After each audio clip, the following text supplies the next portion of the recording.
आदरणीय बंदे जी, सभी श्रद्धावान शील संपन्न जुड़े हुए उपासक उपासिका की ओर से मैं आपको याचना करता हूँ कि बुद्ध धम्म संघ गुणों से हमें कंपित कर कर भगवान सम्यक संबुद्धों द्वारा उपदेश श्री सद्धर्म की हमें धर्म की देशना दीजिए।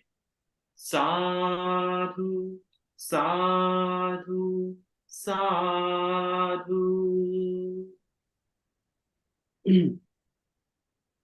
सर्वप्रथम हमारे परम कल्याण मित्र गुरु भंते जहाँ कहीं भी हो, जिन्होंने धर्म सिखाए उन गुरु जी के चरणों में मेरा कोटि कोटि प्रणाम।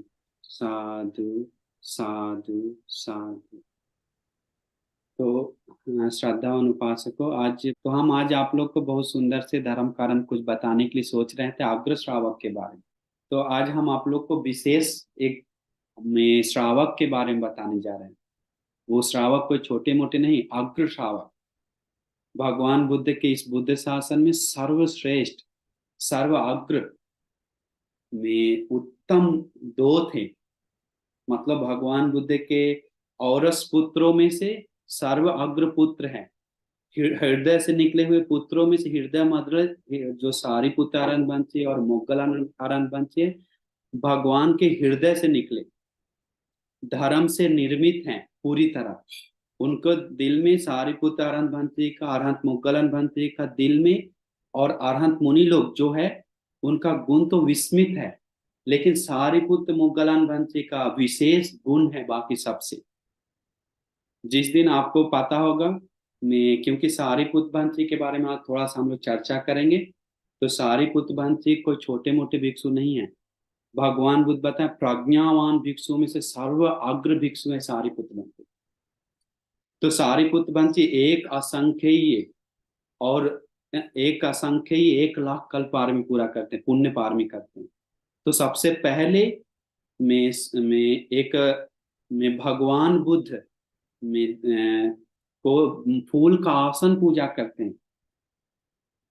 उस समय जो भगवान बुद्ध थे उस समय फूल का आसन पूजा करके पुण्य का प्रार्थना करते हैं। सबसे पहला प्रार्थना वहां से शुरू होता है। तो इसीलिए हम आपको उनके बारे में थोड़ा गुण, विशेष गुण के बारे में आज बताने जा रहे हैं आप सभी लोगों को। क्योंकि भगवान बुद्ध बताते हैं यावता भिक्खवे सत्तावासा, इस ब्रह्मांड में जितने भी सत्व वास करते हैं, यावता भवग्गा, जितना भी लोक भवग है, एते आज्ञा एते सेठा, उन सभी लोकों में से अग्र श्रेष्ठ है यदिदंग अरहंत, जहां जो अरहंत है। तो उन अरहंतों में से अग्र है, उन अरहंतों में से भी उत्तम माना जाता है सारिपुत्र अरहंत मुनि, मोगलन अरहंत मुनि। क्योंकि वो अलग से पारमिता पूरा करके आए भगवान बुद्ध का अग्र श्रावक बनने के लिए संसार में।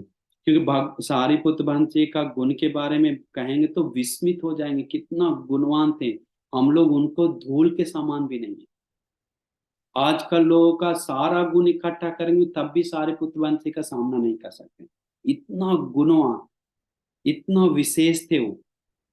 इसलिए उन लोग अरहंत लोग का गुण ही सबसे पहले आता है, सुखी नो वत अरहंत। अरहंत लोग, सारे अरहंत के बारे में बात कर रहे हैं अभी, जो पूरी तरह सुखी हो गए, किसी चीज का दुख नहीं है, किसी चीज का पीड़ा नहीं है। तो सुखिनो वत अरहंतो तन्हा ते संग न विद्यति, उन जितना भी अरहंत हो उनके दिल में तृष्णा नाम का कोई चीज नहीं है, पूरी तरह जड़ से उखाड़ के फेंक दी। तन्हा ते संग न विद्य, तृष्णा उत्पन्न नहीं होता। अस्मिमानो, जो अस्मिमान, मैं, मेरा, मेरी आत्मा, घमंड, वो पूरी तरह से चूर कर दिया। अस्मिमानो समुच्छिन्न, पूरी तरह छिन्न भिन्न कर दी। अस्मिमानो समुच्छिन्नो मोह जालंग पदालिता, मोह नाम का जाल को फाड़ दी, खत्म कर दी। तो ऐसे अरहंत मुनि को में, वैसे अरहंत मुनियों में से आग्रह थे सारिपुत्र वंशी। और भी अनंत गुण है। तो सारिपुत्र वंशी का सबसे पहले शुरुआत होता है भगवान से, गौतम भगवान बुद्ध के समय नालंदा के पास जन्म लेते हैं। उनका बचपन का नाम था उपतिस्स तथा कोलित। तो ये दोनों, उपतिस्स और कोलित राज, दोनों सेठ परिवार का एक ब्राह्मण परिवार में जन्म लेते हैं। और जन्म लेकर जो दोनों होते हैं वो बहुत मतलब जन्म के साथ उनके पास दिमाग था, बहुत सोचता था, सोचते रहता था इस दुनिया के बारे में, क्योंकि सेठ का परिवार है, मजा सुख से रहता था। एक दिन विराज्य एक दिन एक मेला में जाते हैं। में वो मेला में बहुत बड़ा मेला लगता है राजगीर में, विराज्य सामग्री में बहुत बड़ा मेला। उस मेला में सारिपुत्र मुगलन, उनका नाम था, घर का नाम उपतिश से कोली, वो दोनों बैठकर देखते रहते हैं, नाच गान, मजा पार्टी, लोग कर रहा है, पी रहा है, दारू पी रहा है, ऐसा कर रहा है। तो आपस में दोनों बात करते हैं, अरे यार ये जिंदगी का कोई मकसद नहीं है, ये क्या है, क्या सार नहीं है कुछ, कोई में शांति नहीं है, कोई सुख नहीं, जीवन का यही सार है क्या, ये सत्य क्या है, इस दुनिया में सुख क्या है, करके आपस में बात करता है। बात करके उसी समय मन में विराग उत्पन्न होता है, छोड़ने का मन आता है। इसके बाद जाते हैं संजय, हम अभी याद करके बता रहे हैं, हम डायरेक्ट आए थक कर। तो अभी जाते हैं संजय परिव्राजक के पास सबसे पहले। कौन? कोलित और उपतिश। तो हम शॉर्ट में बताएंगे, उनके गुणों के बारे में मेन चर्चा करेंगे। जाकर वहां बहुत समय मेहनत करता है, सीखता है, लेकिन कुछ भी धर्म का बोध नहीं होता है, क्योंकि जो गुरु है वो कोई धर्म का बोध वाला नहीं। लेकिन देखिए उनका प्रज्ञा कितना तीक्ष्ण है, कितना विस्मित है, कितना श्रेय में बड़ा है, प्रबल है, कि सारिपुत्र बनते जी में कम मन में आता है, अरे यहाँ कुछ नहीं है, सिर्फ हवन पूजा याचना है बस, यहाँ निर्मल सत्य नहीं है मिलेगा। हम दोनों, सारिपुत्र उपदेश से कोलित बात करता है कि हम दोनों में सत्य का तलाश करना पड़ेगा, यहाँ तो मुक्ति नहीं है, यहाँ शांति नहीं है। तो ये असली में सत्य क्या है, किन सत्य गवेषी, किन कुशल गवेषी, कुशल क्या है, सत्य क्या है, निर्वाण क्या है, जीवन का सार क्या है, ये सब खोजने के लिए दोनों निकल जाता है। निकल जाते समय रास्ता में देखता है एक भिक्षु को, उपदेश से। आप सुने होंगे आस्य जी अरहंत बनते जी। तो आस्य जी अरहंत बनते पंचवर्गीय भिक्षुओं में से एक भिक्षु है। तो आस्य जी बनते जी पूरी शांत से जाते हैं, शांत से जाते समय पूरी शांत से धीरे धीरे चल रहे हैं पिंडपात लेकर।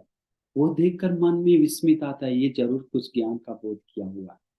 इतना शांत शांत जीवन, शांत इंद्रिया शांत मानसा, उनका इंद्रिय पूरी तरह शांत है, उनका मन पूरी तरह शांत है। वो कित चक्षु मित बानी, उनका चक्षु नीचे की ओर झुका हुआ है। वाणी किसी बोल रहा है तो मीठा धीरे मधुर वाणी बोल रहा है, ये कुछ ना कुछ पाया है करके पीछा करता है। पीछे पीछे जाते हैं, जाते हैं, जाते हैं, लेकिन छिप छिप के पीछा करते हैं कि आगे जाकर क्या करते हैं, क्या होता है। तो देखते हैं पेड़ के नीचे बैठकर वो पिंडपात खाना खाते हैं, बात देखते हैं बैठे हुए हैं। तो कुछ असंगत नहीं, लोगों के बीच में भी, अकेले में भी शांत, मन पूरा प्रसन्न होता है। उनके पास जाकर पूरा नमन करके बोलता है, आप हमें कुछ ज्ञान का बात बताइए। बोलता है, हम नया है भिक्षु इस जीव इस बुद्ध शासन में, हम नए हैं, हमें ज्यादा ज्ञान पता नहीं। नहीं नहीं, कुछ भी बताइए जो आप बोध की, उसमें से एक बात भी कुछ बताइए, एक वचन कुछ बताइए, एक वाक्य बताइए। बोल, तब भगवंत जी बताते हैं, एक वाक्य बोलते हैं, हाँ थोड़ा सा हम बोल सकते हैं, आपको समझा सकते हैं। तो ये धम्मा हेतु पब्बवा, वो गाथा बोलते हैं, जो कुछ भी धर्म है हेतु के कारण उत्पन्न होता है, कुछ भी कारण। तेसंग हेतु तथागत हुआ, वो तथागत भगवान वो जो हेतु के बारे में बताएंगे, बस इतना वाक्य बोलते हैं, सोतापन हो जाता है। तेसंच निरोधो एवं वादी महासम्य, उसको निरोध किया करना ही भगवान बुद्ध करने के बारे में धर्म बताएंगे, उन्हीं का वाद है, विवाद बात है। तो तुरंत एक वाक्य से सोचिए कितना गहरा मनन कर लिया हूं। तृष्णा के कारण ही सारा जड़ छिपा हुआ है। ये जाति जरा मरण शोक वेल दुख पीड़ा सब जन्म से शुरुआत होता है। जन्म किसके कारण, पूरा मनन करने का प्रक्रिया एक वाक्य सुनने के साथ मन में कितना तीव्र रूप से जाता होगा, सोचिए। इसलिए वो जब उसी क्षण सोतापन होके समझ जाता, हमको धर्म का बोध हो गया, बंते जी हम समझ गए, आपको बहुत बहुत धन्यवाद करके पूछते हैं तथागत भगवान बुद्ध कहाँ है करके। तब में भगवान के बारे में बताते हैं। तो सबसे पहले कोलित जो उपतिश था, कोलित मुगलान भंते जी के पास, अभी तक नाम नहीं पड़ा, अभी भी कोलित उपतिश है। कोलित है मुगलान बनते जी, और उपतिश से सारिपुत्र बनते। तो दोनों क्या हुआ, सारिपुत्र बनते आपस में बात करते हैं, दोनों दो जगह जाते हैं, जिसको सत्य धर्म मिले दोनों बात करेंगे, दोनों एक दूसरे को बताएंगे, वादा करके जाता है। और जाकर दोनों, सारिपुत्र वंशी को जो बोध होता है धर्म, वो मुगलन वंशी को वो गाथा उसी प्रकार बोलता है। मुगलन वंशी भी वो गाथा सुनते ही सोता हूँ। तो सोचिए कितना प्रबल पुण्य होगा। इतना देर से उसका आश्रय कर रहा था संजय परिव्राजक का, कुछ भी धर्म का बोध नहीं हुआ, लेकिन एक हारमोनी का आश्रय करने के कारण कितना लाभ हुआ। इसीलिए बोलते हैं जो जगह अरहंत लोग वास करता है वो भूमि सुंदर है, रमणीय है। ये भूमि बहुत विस्मित है, क्योंकि उसका उनका आश्रय में गिरने वाला मुनि लोग का आश्रय में सब सुखी होता है। तो वो क्या हुआ, अरहंत सारिपुत्र बनते ही नहीं, उपतिश और कोलित दोनों धर्म सुनकर परिव्राजक के पास बात जाता है, संजय के पास, और बोलता है हमको सत्य का भी पता चल गया धर्म का, हम यहाँ नहीं रहेंगे, हम जा रहे हैं। बस उन लोग को पूरा दुख आता है, बोला आपको भी जाना है तो चलो मेरे साथ, नहीं नहीं हम नहीं आएंगे बोलता। तो बोलते हैं कि तो जिसको जाना है मेरे साथ चलो करके, बाकी लोग को बोलते हैं उनके साथ 250 परिव्राजक लोग रहता है, बाबा जैसा, उन लोग सब जाता है। वो खून का उल्टी करके मर जाता है संजय परिव्राजक बाद में। लेकिन जाते समय भगवान बुद्ध दूर से आते हुए देखता है किनको, उपति से कोलित को। भगवान पहले ही भविष्यवाणी बोल देते हैं, भिक्षु जो देख रहा है दोस्त आगे आ रहा है उपति से कोलित, वो दोनों मेरा अग्र श्रावक बनेगा। पहले ही देखते ही भगवान बताए थे भिक्षु को, ये प्रज्ञा में अग्र भिक्षु बनेगा, ये इर्दिबल भिक्षु में से अग्र भिक्षु बनेगा। तो सोचिए ऐसे बोलने के साथ दोनों आते भगवान बुद्ध के पास आकर नमन करके, अभी शॉर्ट में बोल रहे हैं, आगे उनका गुण के बारे में हम बात करेंगे, ये बात बताने के लिए नहीं, लेकिन हम सारांश में बता रहे हैं। तो नमन करके यही भिक्षु सबको पब्बजा मिलता है जितना भी है वहां पर। तो सारे भिक्षु लोग भगवान धर्म बताते हैं। तो उसके बाद सारिपुत्र एक सप्ताह के बाद अरहंत होते हैं। आपको पता होगा उस सूत्र का नाम, वो सूत्र वेदना के बारे में भगवान बुद्ध देशना करते हैं उनके मामा जी को ही, सारिपुत्र पंखा उठते रहते हैं। तो वेदना के बारे में देशना करते समय में उनको वो मन में मनन करते करते पंखा उठते हैं, वो उस धर्म सुनकर अरहंत हो जाते हैं सारिपुत्र। और वो धर्म सुनकर, वही धर्म का बात सुनकर सोतापन होता है वो में उनका मामा जी। तो ये बात ऐसा होता है। इसका बाद अरहंत मोगलन बंसी भी में 2 सप्ताह में अरहंत हो जाते हैं। तो दोनों का गुण पूरा फैल जाता है। भगवान बुद्ध निरंतर गुण गाएं, कितना गुणवान थे वो सारिपुत्र मोगलन बंसी। भगवान बुद्ध बोलते हैं पंडिता भिक्खवे सारिपुत्र मोगलान, भिक्षु ये सारिपुत्र मोगलान बहुत पंडित है। भगवान बुद्ध बोलते पंडित मतलब यहाँ पर जो धर्म का बोध किया है, जो धर्म को सार समझा है, उसको बोलते हैं पंडिता भिक्खवे सारिपुत्र मोगलान। भजत भिक्खवे सारिपुत्र मोगलान, भजन करो, उसका आश्रय करो। इसके बाद बोलते सही था भिक्खवे सारिपुत्र जनंती एवं सारिपुत्र, जन्म देने वाला माँ जैसा है सारिपुत्र। ये माँ है बुद्ध शासन का, इनके साथ संगत करो। भजत भिक्खवे सारिपुत्र बोलते हैं भजन करो, आश्रय करो। इसके बाद मोगलान भंती बोलते हैं सही थापी जनंती एवं सारिपुत्र, सही थापी जाता आपा देता, भरण पोषण करने वाला माँ मौसी जैसा है ये मोगलान।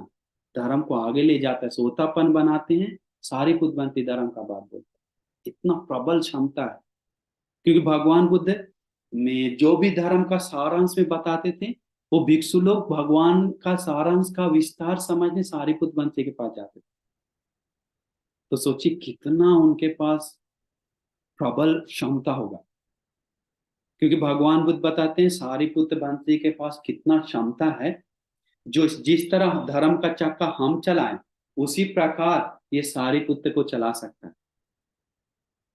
चतुराचार और सत्य निर्वाण मार्ग सेम उसी प्रकार सारिपुत्र को बताने का, विग्रह करने का, विस्तार से बताने का क्षमता है। तीक्ष्ण तीक्ष्ण पंजा है, बहुत सूक्ष्म पंजा प्रज्ञा है बोलते हैं। बहुत विस्तार से भगवान बुद्ध गुण गाते हैं उनके बारे में। क्योंकि एक एक दिन क्या हुआ, उनके गुणों के बारे में लोगों को पता नहीं था। ठीक है, लोगों को पता नहीं था। एक भिक्षु में सारिपुत्र बंसी के बारे में लोग बहुत बात कर रहा है करके, लोग जहाँ बहुत बोल रहा है करके उनको ईर्ष्या आ जाता है सारिपुत्र बंसी को। ईर्ष्या आने के बाद में सारिपुत्र बंसी से टक्कर लेने के लिए सोचता है, हम भी फेमस होना है। सारिपुत्र बंसी हमको कुछ कीमत नहीं समझता है।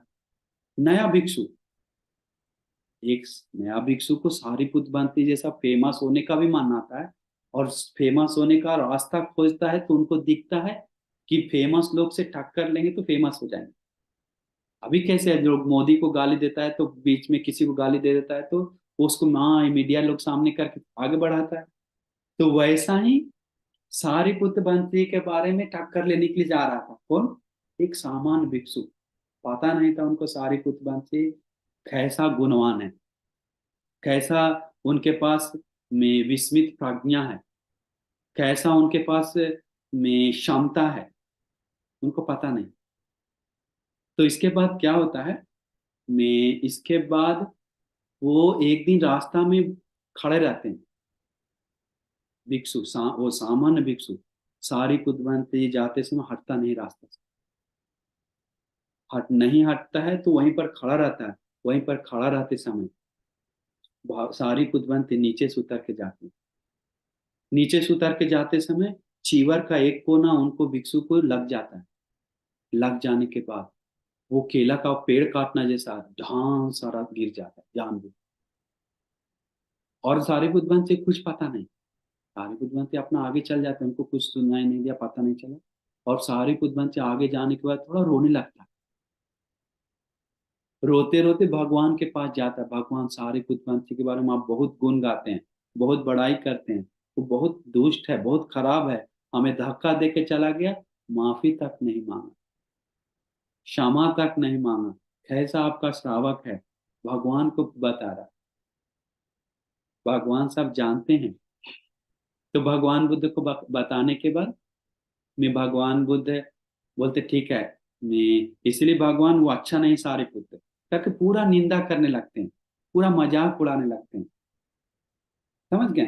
तो मजाक उड़ाते समय में भगवान बुद्ध बोलते हैं कि ठीक है, पूछते हैं सारिपुत्र बंसी से तुम्हारा धक्का दे के चला गया कि नहीं, बुला कर लेके आओ। तो आनंद बंसी बोलते हैं सारिपुत्र को बुला कर लेके आओ। आनंद बंसी समझ गए हैं कि यहाँ पर कुछ बात चलेगा।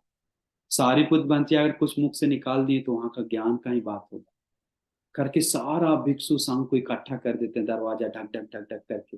चलो चलो, आज शेर एक गरजने वाले हैं, एक सिंहनाद होने वाला है करके सारा भिक्षु लोग बैठ जाता है। अभी सारे बुद्धबंसी एक तरफ, वो भिक्षु एक तरफ, भगवान बीच में बैठे हुए। अभी पूछते हैं, हाँ सारे पुत्र तुम इसको धक्का दे के चला गया, सत्य है क्या। बोलता है कि भगवान आप तो मेरे बारे में जानते हैं। नहीं नहीं, यहाँ पर ऐसा बात नहीं है, सत्य बताओ क्या है। भगवान भगवान बुद्ध इसके बाद बोलते हैं, भगवान बुद्ध मेरा अपना बारे में बोलता है, जो सती स्मृति को नहीं बढ़ाया है, जो काया अनुपासना नहीं किया है, उन लोग को तो हो सकता है। लेकिन भगवान मेरा मन कैसा है हम आपको बताते हैं। हम धरती जैसा मेरा मन है, हम वैसा बनाए हुए हैं।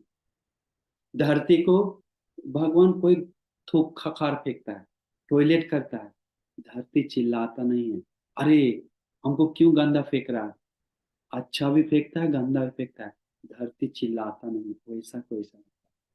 तो इसलिए सारिपुत्र वंशी के बारे में, इसके बाद सारिपुत्र वंशी अपने के बारे में बहुत बोलते हैं, वहां पर बताते हैं कि भगवान मेरा मन पानी जैसा। पानी में कोई अच्छा चीज भी फेंकता है, बुरा चीज भी फेंकता है, लेकिन पानी चिल्लाता नहीं है, पानी रोता नहीं है, पानी बोलता नहीं अरे मेरा अच्छा चीज सिर्फ ही धो, पूरा मत धो। भगवान मेरा मन वैसा है। भगवान मेरा मन आग जैसा है। आग में अच्छा चीज भी जलाता है, बुरा चीज भी जलाता है, लेकिन आग चिल्लाता नहीं, रोता नहीं, अरे बुरा मत जलाओ, अच्छा सिर्फ जलाओ। मेरा मन वैसा है। भगवान मेरा मन भिखारी बच्चा जैसा है, जिसका अनाथ भिखारी बच्चा का ना माँ है ना पिताजी है। वो सड़क पे दुकान दुकान घर घर भीख मांगने जाता है। बच्चे लोग को कभी कभी आदमी लोग मारता है, एक थप्पड़ गाली देता है, वो बच्चा रिप्लाई नहीं देता है, मारता नहीं था, थप्पड़ नहीं मारता है, ना गाली देता है, चुपचाप दूसरे दुकान पे जाता है। दूसरा दुकान से भी कुछ निंदा अपमान मिलता है तो कुछ भी बोलता है तो तीसरा दुकान पे जाता है। भगवान मेरा मन वैसा है।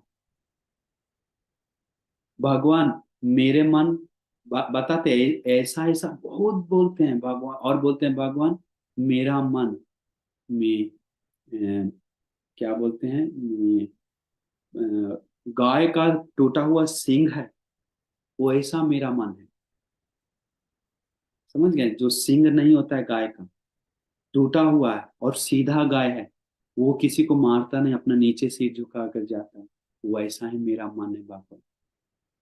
भगवान जो कोई लोग सुंदर से रहना चाहता है, वो सुंदर से रहना चाहता है और साफ सुथरा रहना चाहता है, एक शौकीन लड़की हो लड़का हो, उसके सिर पे कोई मांस का टुकड़ा, सड़ा हुआ मांस का टुकड़ा डाल दे या सांप का सड़ा हुआ सांप डाल दे, तो क्या वो इस सांप को पकड़ कर रखता है क्या?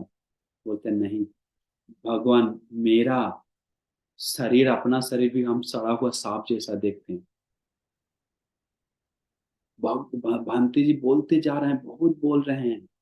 इसीलिए भगवान में मेरा मन में ऐसा है वैसा है हम करके भगवान बताते हैं, वो भगवान के सामने बोलता है।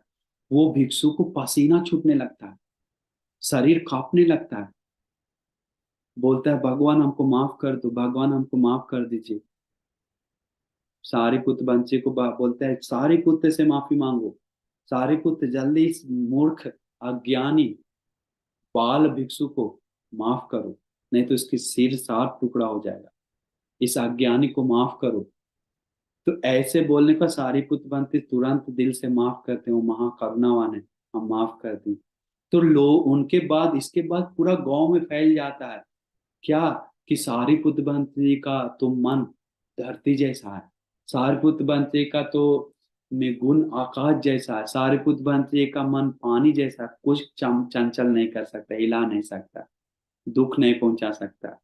गांव में पूरा बात फैल जाता है उनका गुणों के बारे में, ये घटना से। तो आपस में बात करने लगता है, एक ब्राह्मण बोलता है, नहीं नहीं, सारी पुतबंती वो दिखावा के लिए कर सकते, कौन इतना सहन करेगा, कौन किसके पास इतना गुण होगा, वो दिखाने के लिए करता है। लोग बात करने लगे, सारी पुतबंती कोई गुस्सा नहीं दिला सकता, कोई कोई उस्का नहीं सकता, कोई लोभ नहीं दिला सकता।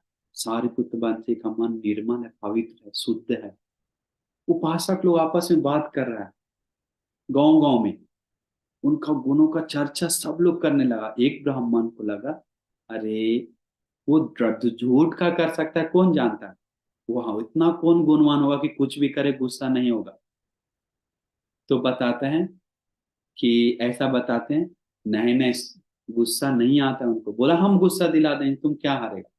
बोला जो बोलेगा वो, सूरज पूर्व पश्चिम से उग जाएगा, उग जाएगा, लेकिन अरहंत हमारे मुनि का, सारिपुत्र का कोई गुस्सा नहीं दिला सकता, ये संभव नहीं है। लोग इतना श्रद्धा था। तो एक ब्राह्मण को विश्वास नहीं हुआ, उसको गुस्सा दिलाना ही था, किसी तरह से लोगों को दिखाना था कि गुस्सा आता है। जब भंती उसी दिन पिंडपात जाते हैं, तो ब्राह्मण गुस्सा दिलाने के लिए हाथ से मुक्का से उठाकर पीछे से बहुत जोर से मारते हैं, इतना जोर से मारते हैं कि भंती जी गिर जाता है, घटना में आता है। गिर कर भंती जी गिर कर इसके बाद उठ जाते हैं, उठकर बिना पीछे मुड़े हुए चले जाते। तो सोचिए कैसा गुण होगा, कैसा सोच होगा, विचार होगा। इस शरीर को कुछ कीमत नहीं समझते हैं, मन में सोचते हैं जब जन्म लिए तो ये सब शरीर को भोगना पड़ेगा करके, चुपचाप मन को शांत करके मैत्री करते हुए आगे चल जाते हैं। शरीर का स्वभाव है मार खाना, पीटा खाना, ये तो पाठु आपको तेजो उसमें मिल जाएगा। ये जानता है मैं मेरा, मेरी आत्मा नहीं है, सब अनित्य है, नश्वर है, इससे क्या पकड़ना है करके समझा हुआ है, बोध किया हुआ है पूरी तरह से। उनको किस चीज का दुख नहीं, किसी चीज का तृष्णा नहीं, वो शांत से आगे बढ़ने लगते हैं। सामान्य व्यक्ति होता तो घूम के एक थप्पड़ मारता, सामान्य भिक्षु भी होता तो, अरहंत भिक्षु भी होता तो देखता, लेकिन उस सारिपुत्र वंश का एक विस्मित गुण है कि मुड़कर तक नहीं देखे। सोच नहीं सकते कैसे। इसके बाद उसको पसीना छूट गया, वो ब्राह्मण को भी। सब लोग देख रहा है गांव में, अरे सारिपुत्र वंश को मार दिया, इसको छोड़ेंगे नहीं। सब लोग लाठी डंडा लेकर आया मारने के लिए उस ब्राह्मण को। वो ब्राह्मण अपने से डरा हुआ है कि अरे ऐसा मुनि को हम मार दिए, गुस्सा सच में नहीं आया, हमें बहुत बड़ा पाप मिला है, हम उससे माफी मांगेंगे करके चरणों में गिर कर माफी मांगता है। सारिपुत्र बनते बोलते हैं, उपासक क्या हुआ? नहीं अभी मारे, हम ही मारे बनते जी, हमें माफ कर दो। बोले ठीक है माफ कर दी। बोला नहीं नहीं हम नहीं मानेंगे आप माफ किए कि नहीं, इसीलिए मैं माफ किए कि नहीं हम नहीं मानेंगे, अगर माफ किए तो मेरा घर से भोजन ग्रहण कीजिए। सारिपुत्र बनते उसी क्षण पात्र दे देते हैं, घर जाकर भोजन भी करते हैं। गाँव लोग मारने के लिए आ जाता है, पूरा घर घेर लेता है। सारिपुत्र वंशी बोलते हैं हाँ हाँ कोई नहीं मारेगा, ये हम लोग का आपस का मैटर है, हम सब माफ कर दिए, तुम लोग इसमें पढ़ना जरूरत नहीं, धर्म बताते हैं। तो देखिए उनका स्वभाव कैसा है। सारिपुत्र बनते जी, आ, सारिपुत्र बनते के बारे में हजारों हजारों हजारों घटना है। एक दिन सारिपुत्र बनते जी वंदना कर रहे थे, झुक कर वंदना करते समय, रात में सोने से पहले भिक्षु लोग सोचा अरे ये पंडित ब्राह्मण है इसलिए लगता है दिशा नमन कर रहा है। दिशा नमन करना छोटा नहीं। लोग कोई कोई भिक्षु को पता भी नहीं आरंत मुनि है, इतना गुणवान शांत रहते हैं, बताते भी नहीं। तो ऐसा नमन कर रहे थे तो भगवान को चुगली कर दिया भिक्षु लोग। बोल दिया कि भगवान जो आपको आग्रह श्रावक उनको बोलते हैं, अभी भी ब्राह्मणवादी है वो, अभी भी दिशा नमन करता है, अभी भी वो उसका मन शुद्ध नहीं है। तो सारिपुत्र बंसी को भगवान बुलाते हैं आने के लिए, बोले हाँ सारिपुत्र ये बात सही है क्या, तुम अभी भी दिशा नमन करता है? नहीं भगवान, आप तो जानते हैं मेरे। नहीं नहीं क्या जानते हैं बताओ यहाँ पर भिक्षु को, क्या बात है? भगवान आ, हम दिशा नमन नहीं कर रहे थे, जो चीज जिनसे धर्म मिला है आस्य जी आनंद बनती, उनको हम रोज सोने से पहले नमन करते हैं, याद करते हम गौरव करके नमन करके भगवान को और सारे आस्य जी आनंद मुनि को नमन करके सोते हैं।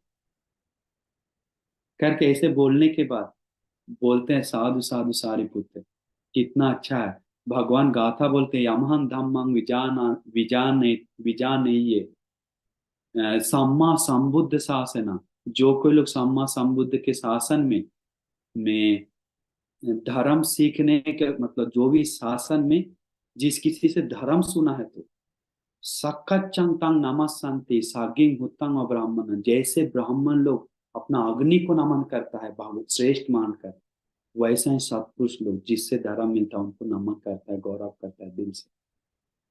इसलिए ये उत्तम है, अति उत्तम है, भगवान गुण गाते हैं। तो भगवान बुद्ध सारिपुत्र वंशी का गुण का सागर के बारे में बात ही नहीं कह सकते हैं। उनके पास मतलब इतना सहनशीलता है, इतना नम्रशीली है, इतना मैत्री है, इतना भिक्षु के प्रति गौरव है, इतना गुणवान है, उनके बारे में सोचना भी संभव नहीं है। एक दिन क्या हुआ, छोटा सा घटना, जाते समय चीवर जमीन से लग रहा था, जमीन से जो लग रहा था चीवर लटक रहा था। एक 7 साल का नया उस दिन बना हुआ चीवर पहना हुआ बंती जी, बताएं सारी कुछ बंती आपका चीवर धूल में लग रहा है। सारी कुछ बंती बोलते हैं जी जी बंती जी आपको बहुत धन्यवाद, मैं हमें बताएं कर उस समय चीवर पहनते। आजकल होता तो अरे तुम तो आज ही चीवर पहना है, सामने रह हमें सिखा रहा, वैसे बोलता। लेकिन मुनि लोग उत्तम लोग का गुण का सागर में डूबा। मुनि लोग अरहंत लोग मैत्री नाम का जो गुण है अंत तक है उनका, उससे आगे मैत्री है ही नहीं लोग दुनिया में। करुणा नाम का गुण अंतिम तक पूरा किया गया, मुदिता उपेक्षा सहनशीलता सब गुण परिपूर्ण, किसी चीज का दोष नहीं है। इसलिए वो मुनि जी के बारे में वो खुद बोलते हैं थेर थेरी गाथा में कि जो कोई लोग खजाना, जो निधान खजाना दिखाना, जैसा कोई मेरा गलती दिखाए तो हम उसको खुशी खुशी स्वीकार, कैसे कोई गरीब को खाना खजाना दिखा देता है, कैसे स्वीकार करता है, अरे साहब आपको बहुत धन्य है। वैसे ही हमें कोई गलती दिखाता है तो हम गौरव से उसको इज्जत से मानते हैं, मानेंगे कर। वो बनते बोलते हैं बोलते हैं जिसके पास में पापी आशा है, हीन वीर है, सद्धर्म नहीं जानता है, तो आदर गौरव नहीं है भगवान के प्रति, तो धर्म के संग के प्रति, तो वैसे कोई भी लोग मेरा संगति ना करे, मेरा उसे आश्रय ना हो। भगवान उभंती बोलते हैं, लेकिन जो कोई लोग सद्धर्म जानता है, ज्ञान को जानता है, शीलवान है, चित्त समाधि को बढ़ाता है, मन शांत करता है, वैसे व्यक्ति मेरा सिर पर आकर बैठ जाए, वैसे उत्तम। उन गुणवान लोगों को बहुत गौरव करते थे, तो उनका गुण अप्रमाण है। सारिपुत्र वंश का गुण विस्मित है, सोच भी नहीं सकते हैं। एक दिन क्या हुआ, सारिपुत्र बनते देखिए प्रज्ञा में आग्रह है, एक कितना प्रज्ञा उनको है। उदाहरण आता है अट्ठ कथा में, आपको बताएंगे तो सुन के विस्मित हो जाएंगे। अट्ठ कथा में आता है उनका प्रज्ञा के बारे में, कि पूछता है कैसा प्रज्ञा है, तो बताते हैं कि एक कल्प में, सुना ऐसा पढ़े थे, एक कल्प में गिरा हुआ बारिश का बूंद, धरती पे इतना बारिश का बूंद गिरा, पहाड़ पर इतना, और पानी में सागर में इतना करके गिन सकता है, क्षमता है। मतलब इतना बड़ा उदाहरण देते हैं, कोई सोच नहीं सकता, सोचनीय विचार है, लेकिन ऐसा है तीक्ष्ण, मतलब ऐसा सूक्ष्म प्रज्ञा है उनके पास, ज्ञान है। तो सोचिए कितना मन में जो सोचने का जो प्रक्रिया है बहुत प्रबल है।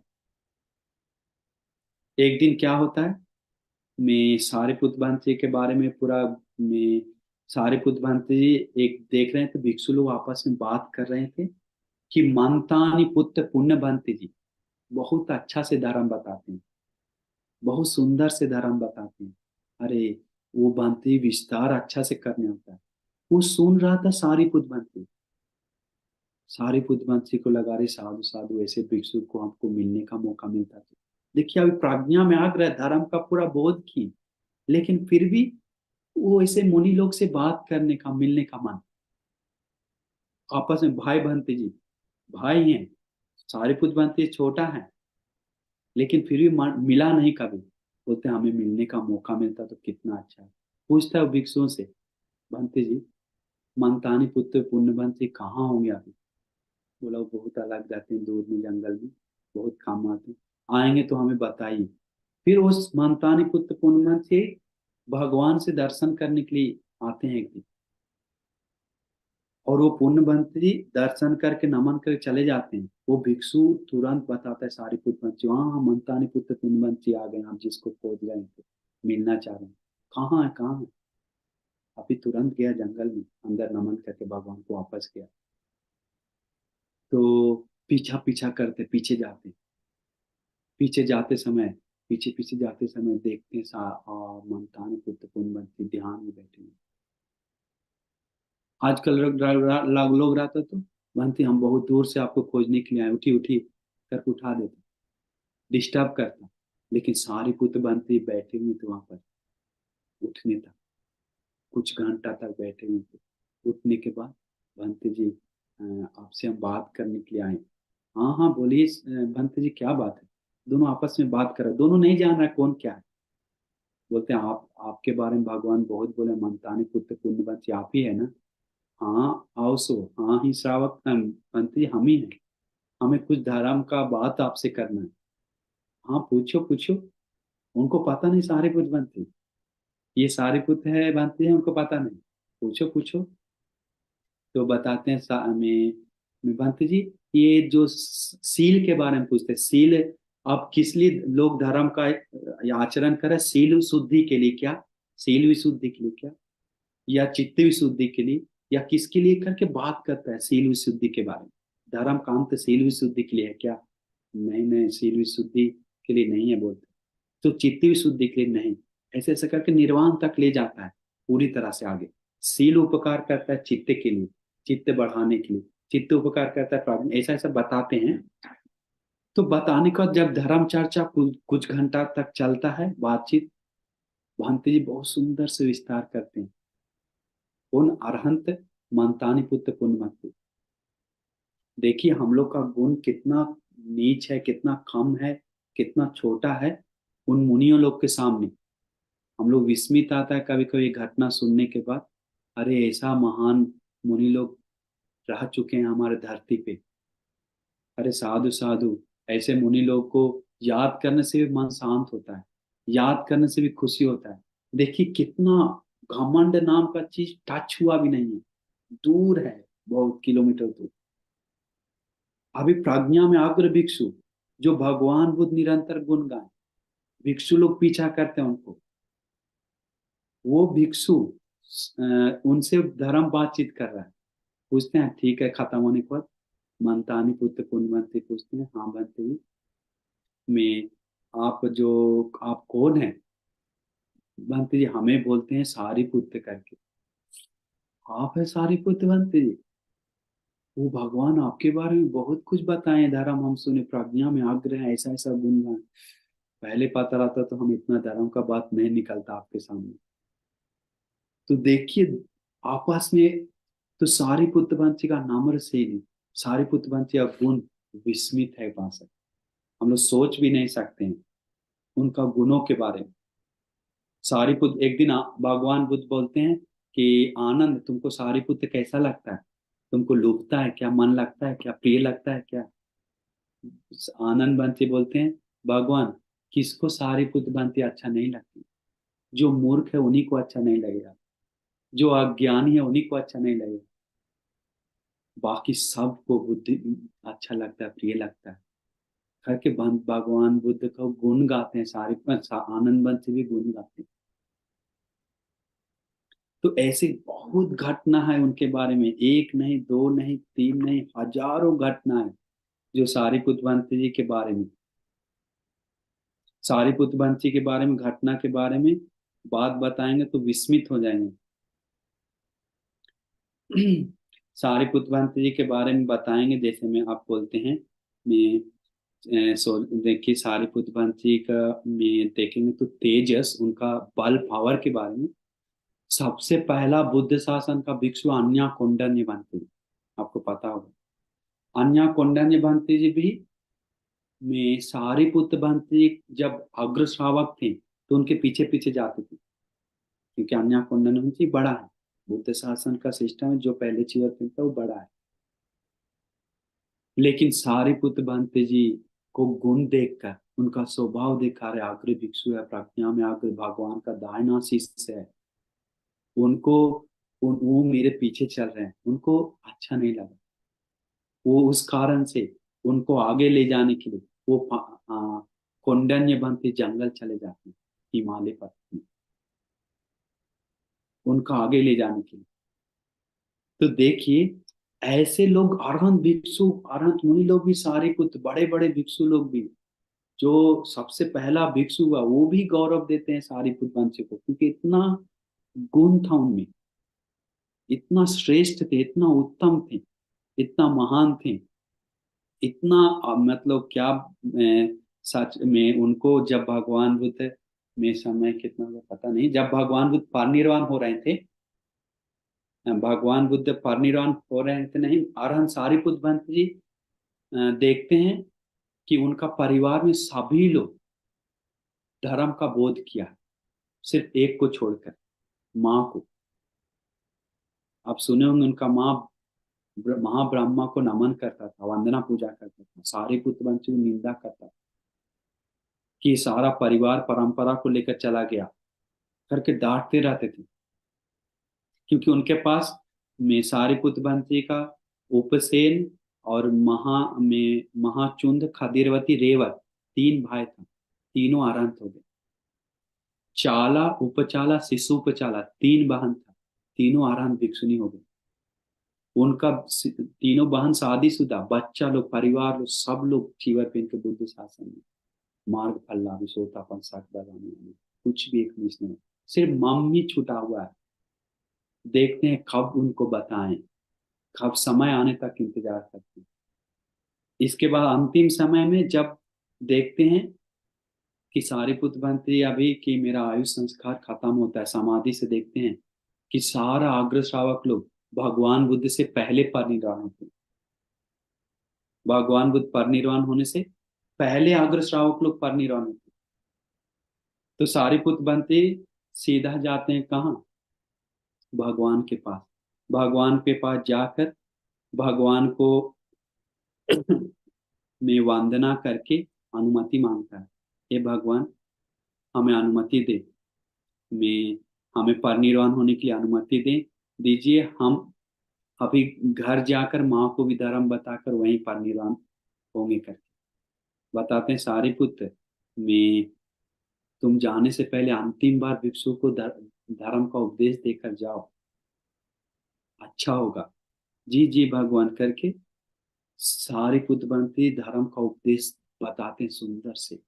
यहाँ तक कि ईर्धि दिखाते हैं, आकाश में जाते हैं, जाकर ईर्धि दिखाते हुए जब जब ऊपर जाते हैं, जब जब ऊपर जाते हैं, ऊपर जाते समय हमेशा बोलते हैं कि मेरे शास्त्र भगवान को नमस्कार हो, मेरे शास्त्र भगवान को नमस्कार हो करके जितना ऊपर ऊपर जाते हैं भगवान को नमन करके फिर नीचे उतरते हैं ईर्धि से, फिर भगवान को नमन करते हैं। नमन करके आपको पता है अंतिम समय भगवान बुद्ध को चरणों चरण को स्पर्श करके शरीर सिर को ठिकाकर बोलते हैं, श्री चरण पकड़ के सिर ठिकाकर, आप मुझे अमृत का दान दिए, आप मेरे शास्त्रु हैं, आप मेरे गुरु हैं, मैं करके नमन करता है। हमें अनुमति दे भगवान, हम परिनिर्वाण होने जा रहे हैं करके अनुमति मांगकर पीछे पीछे जाता है। पीछे जाकर कुटिया को भगवान का जो गंध कुटिया श्रावस्ती वो 3 बार हाथ जोड़कर प्रदक्षिणा करता है। प्रदक्षिणा करके गौरव करके पीछे पीछे से पीछे पीछे चले जाते हैं। सारिपुत्र बंती जी के बारे में भगवान बोलते, भिक्षु तुम नहीं जाएगा, तुम्हारा भाई बड़ा भाई बंती जी अभी परिनिर्वाण होने जा रहा है, उनका गौरव के लिए पीछे जाओ। भगवान को पता रहता है कि अभी वो कुछ समय में मतलब अनुमति ले ली है, अभी दिन फिक्स नहीं, लोग पता नहीं कब हो रहा है। तो भिक्षु लोग, बहुत भिक्षु लोग पीछे पीछे जाने लगते हैं, सब प्रिय करते हैं भक्ति। पीछे पीछे जाते समय गांव का लोग भी सब पीछे पीछे जाता है, सुनने में आया बसारी से परिनिर्वाण होने वाले हैं, रोने लगता है। तो सारी बुद्धवंती उन लोग को भी धर्म का उपदेश देकर उपासक लोग को बोलते हैं तुम लोग मत आओ, भिक्षु लोग कुछ चलेगा तो कोई दिक्कत नहीं करते। 500 भिक्षु के साथ घर जाते हैं। घर जाने के बाद माँ अभी भी महाब्रह्म को नमन कर रहा है, माँ अभी भी महाब्रह्म को नमन कर रहा है। सोचिए अभी भी नमन करता है, रोज नमन करता है, पूजा आरती उतारता है। लेकिन महाब्रह्म को भी सेवा करने, महाब्रह्म भी सेवा करते हैं सारी बुद्धवंशी को, वो पता नहीं। देवताओं भी शाक्र देवेंद्र भी सेवा करते हैं, पता नहीं। सारी बुद्धवंशी पूरा अंतिम समय में बीमार पड़ जाते हैं, खून का वो टॉयलेट जाता है, पूरा खून जाता है। तो उनके लिए सबसे पहली बार 4 महान देवताओं आते सेवा करने की पहला बार। तो आते समय माँ देखती है, अरे आलोक आया है। बोलता बेटा कौन आया था कल, लाइट आया था 4, क्या था? बोला 4 महान देवता थे मम्मी, वो 4 महान देवता की बात नहीं, बात करता नहीं था, सिर्फ पूछते आए कि कौन आया था रात में 4 लाइट आया था, बता। बोला 4 महान देवता, जो चातुर महाराज देवलोक का 4 महान देवता, उन लोग आया हमें सेवा करने के लिए, थोड़ा ये मत बीमार है इसलिए। अरे ये मेरा बेटा को 4 महान देवता भी सेवा करता है करके, लेकिन महाब्रह्म उत्तम है, श्रेष्ठ है करके फिर वो अपना महाब्रह्म को पूजा करते। फिर दूसरी दिन रात में आया बहुत बड़ा आलोक, बताया कौन आया था अभी थोड़ा रात में, पूरा आलोक था, चमक रहा था। बोला वो शाक्र देवेंद्र था, मेरा रूम साफ करके और सेवा करके गया। शाक्र देवेंद्र तावतीन से का देवलोक का अधिपति शाक्र देवेंद्र भी मेरा बेटा को सेवा करता है। अरे मेरा बेटा तो बहुत आगे है, बहुत लोग उत्तम है करके मन में आता है, लेकिन महाब्रह्म तो सबसे उत्तम है करके फिर मन में महाब्रह्म को पूजा करने लगा। लेकिन ब्रह्मराज भी तीसरा दिन आता है बहुत बड़ा आलोक, आलोक के साथ। इसके बाद सेवा करके टॉयलेट साफ करके ऊपर दिक्कत जो टॉयलेट जहाँ करते हैं वो हटा कर पूरा साफ करके जाता है शरीर रूप लेकर। फिर बोलते कौन था, बताया महाब्रह्म आया। इसके बाद आँख खुलता है, अरे मेरा बेटा को महाब्रह्म भी नमन करता है, मेरा बेटा इतना उत्तम है करके उस दिन घमंड चूर होता है मम्मी को। मम्मी को सत्य समझ नहीं आता है, चरण में गिर जाते हैं, गिर कर बोलता है माफ करो मेरा बेटा, माफ करो करके माफी मांगता है। सारी पुत्र बनती धर्म का उपदेश देते हैं, वो उपदेश सुनकर सोतापन हो जाती है।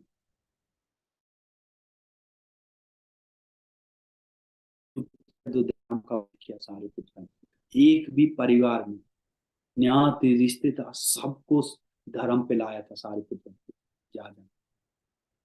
तो इसीलिए सारीपुत्र भंते के बारे में विस्मित है। जब सारीपुत्र भंते में परिनिर्वाण हो रहे थे तो उस समय में परिनिर्वाण होने के बाद में पात्र और चीवर चुंद भंते जी लेकर आते हैं श्रावस्ती में। पात्र और डबल चीवर जो होता है वो धातु हाथ में उठाकर थोड़ा रहता है, हम लोग बोलते हैं बहुत धातु है, अनंत मुनि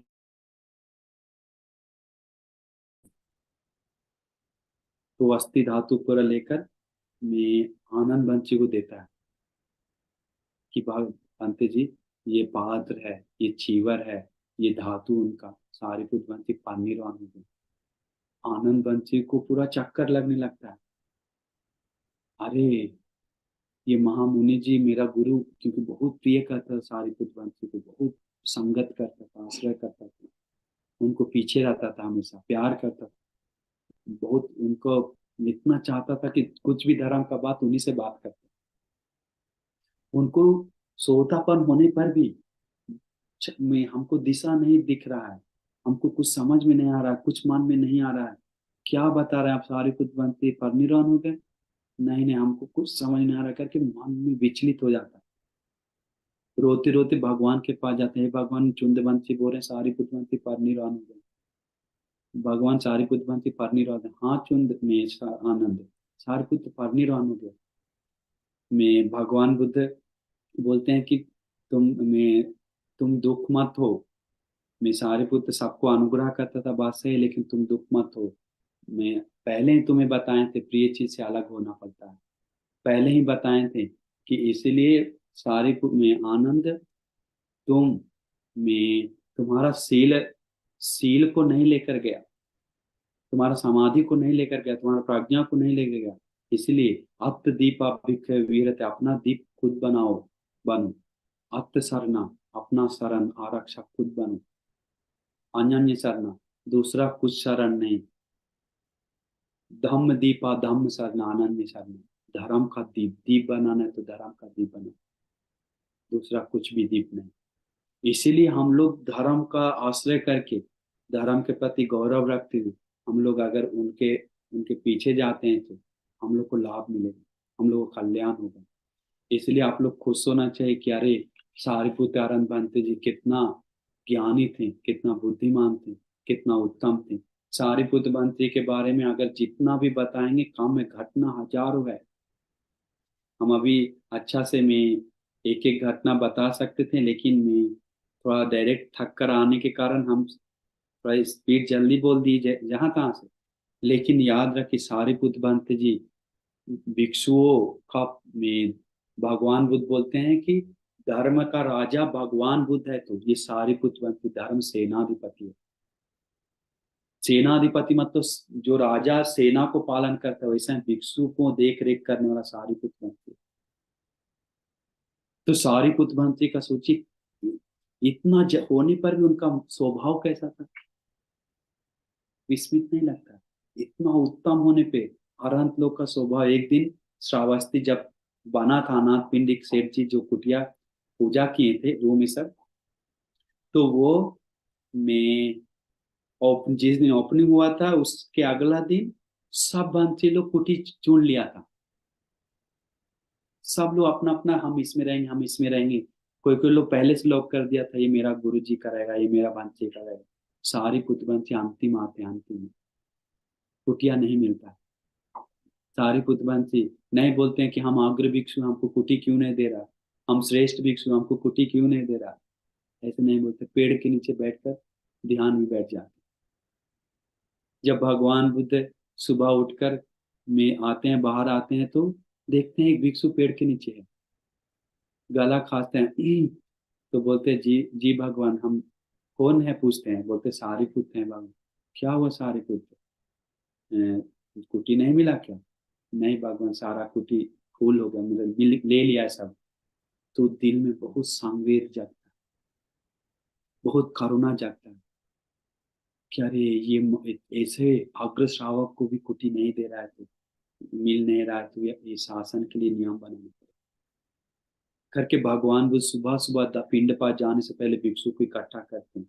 बोलते हैं भिक्षु में ये शासन में बड़ा से लेकर बड़ा भिक्षु से ही चलता है करके, ये करके बड़े लोग को गौरव करने के बारे में बताते हैं। 1 घंटा से भी बड़ा है तो 1 मिनट से भी बड़ा है तो उनको गौरव करो, उनको इज्जत करो। अरहंत है और छोटा है और उपसंपदा से वो बड़ा है, तो अरहंत लोग भी उनको नमन करना है करके नियम कानून बनाते हैं। पब्बज्जा का भिक्षु का जो प्रतिपदा है सिस्टम, वो चीवर से चलता है बोलते, वहां पर सुंदर से विस्तार करते हैं। तो इसीलिए टाइम कितना हो गया, 7:15 हो गया ना, तो अभी खत्म करते हैं। तो इसीलिए आप लोग खुश होना चाहिए उपासक कि ऐसा मुनि लोग इस बुद्ध शासन में रह चुका है। वो सारी वंशी के बारे में जितना बोलेंगे कम है। उनका अंदर का स्वभाव, अंदर का गुण वो अल्पेक्स है, अपना गुण को छिपा कर रखते हैं, किसी को दिखाते नहीं है कि हम ऐसा हैं, हम वैसा हैं। आजकल लोग अरहंत नहीं है लेकिन अपने को अरहंत बोलता है, अनागामी नहीं अपने को अनागामी बोलता है, कुछ भी गुण नहीं है अपने को बोलता है हम ऐसा ऐसा गुणवान है। पहले ही गुण को खत्म कर दिया। इसीलिए आप लोग सत्य को समझना चाहिए कि कैसे होना चाहिए, समझ गए। इसलिए अभी हम लोग समाप्त करेंगे।